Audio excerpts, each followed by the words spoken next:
Hello there, ladies and gentlemen, and I am back with game number 2 between Red Army and Chaos.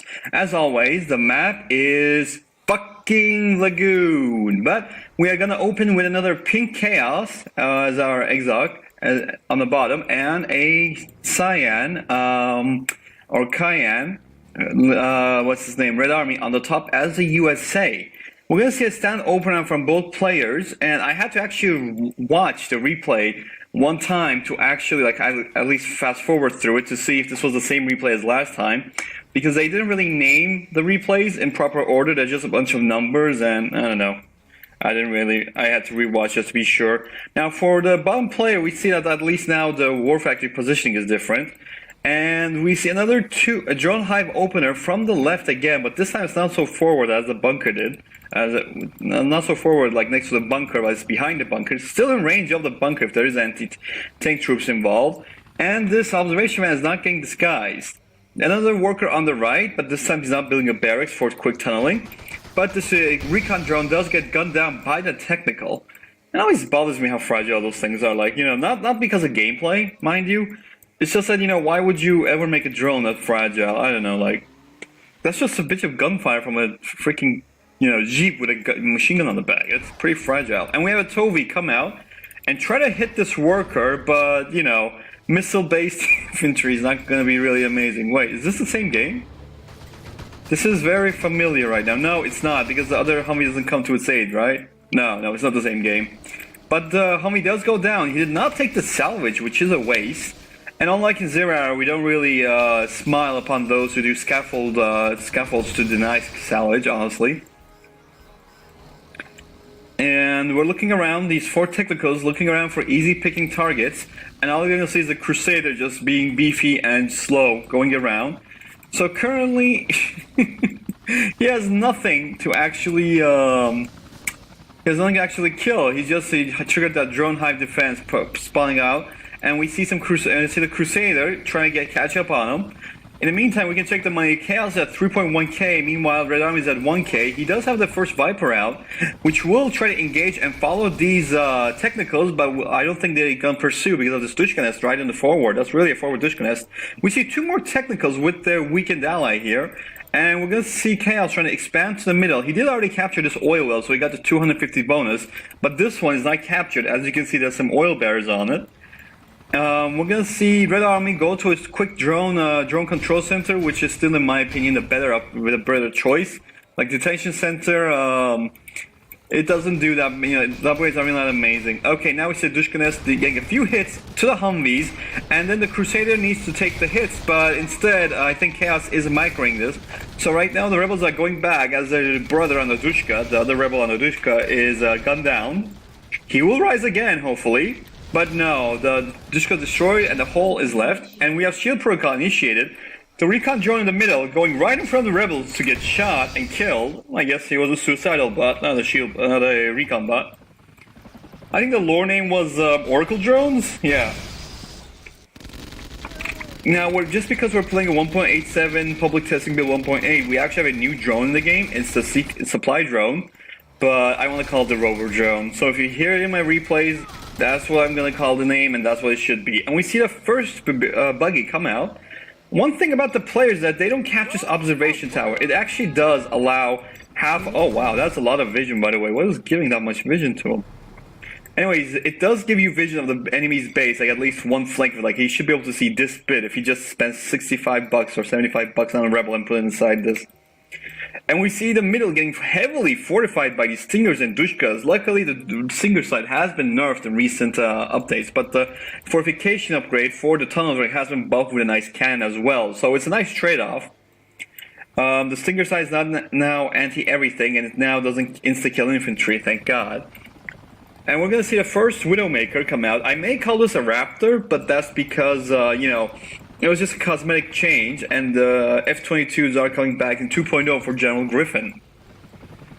And we're gonna see the second Widowmaker come out, and that's usually how I roll. I usually go with two Raptors on, two Widowmakers on hotkeys, and he's gonna go for formation mode. Be wary of any demo traps, and he's gonna go and start engaging this middle fortification as the Chaos comes in from the left and circles around and flanks the forces here. A lot of technicals and a few quad cannons coming out with some fire support from the buggy, but we see two Widowmaker take out some targets. I think one was a technical, but I'm not sure if the second was a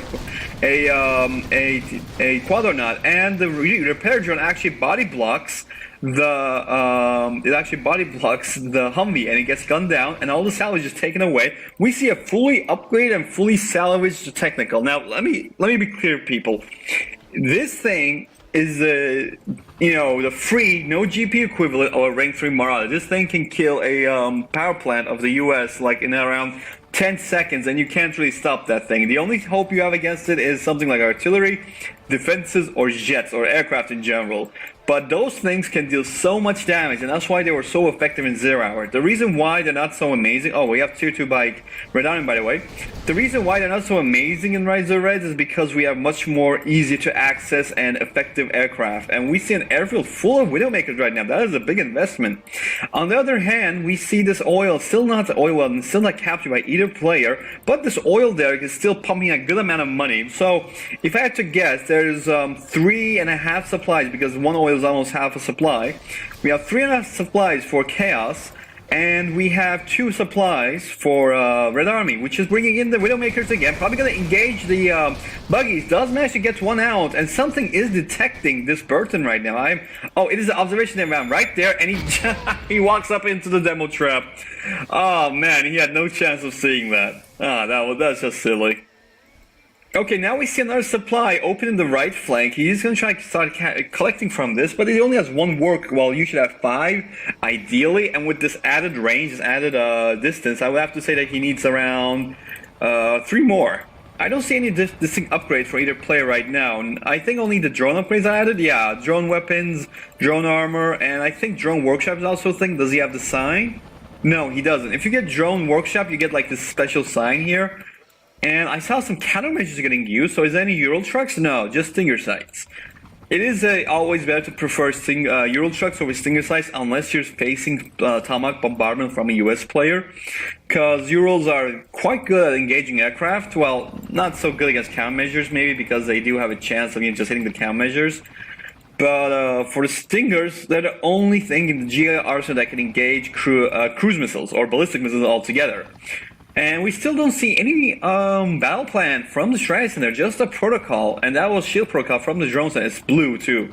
If it's a hammer protocol, it's orange, and if it's a spear protocol, it's green. So yeah. On the other hand, what protocol would you go for when all your drones, like all your units, are just 4 jets and 2 drones? No, 3 drones, but only one of them have a gun. Like only one of the combat unit. So Chaos could easily just, we have the first Ural truck too, I think. We have Jarman Kell, or as the community likes to call him, Carmen Gel, the man who lives in society. Yeah, shout out to Hanfield, my great buddy. And we see the first supply drones come out. This is, I think, the first game I'm casting, not the one I'm playing in, that shows these drones. Now, I will admit that currently this, wait, did he get the supply center upgrade on either one of them? Doesn't look like it. Wait, I heard some fire somewhere, but... So supply drone is not actually a good idea here, because it first gets penalized by the... I heard he shot down a Chinook with the Jarman, and the Raptors returned fire, but wasn't able to finish off Jarman. But we now do see the sentry drone. Let's see if he's going to pick off that Jarman in time or not. We do see 3 quad cannons to support him. The quad cannons do kill the recon drone, and the sentry drone is fighting, but he's going to get back. The repair drone abandons his robotic buddy, but he manages to stay there enough for the quads to come around. We do have LGM, so those quads are going to die in one hit.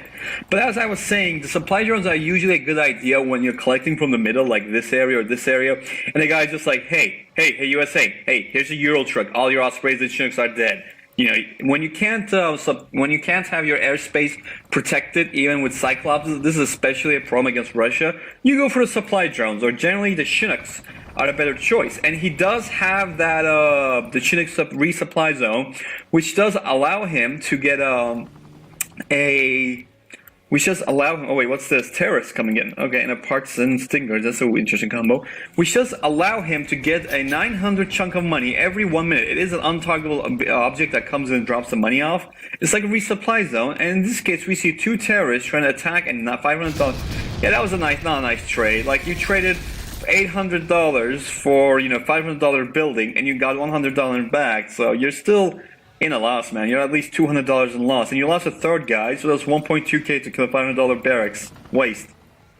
But we do see a bunch of Buckies come in. He's gonna try to maybe pick off that drone hive, but no, I think he's just trying to bait the aircraft.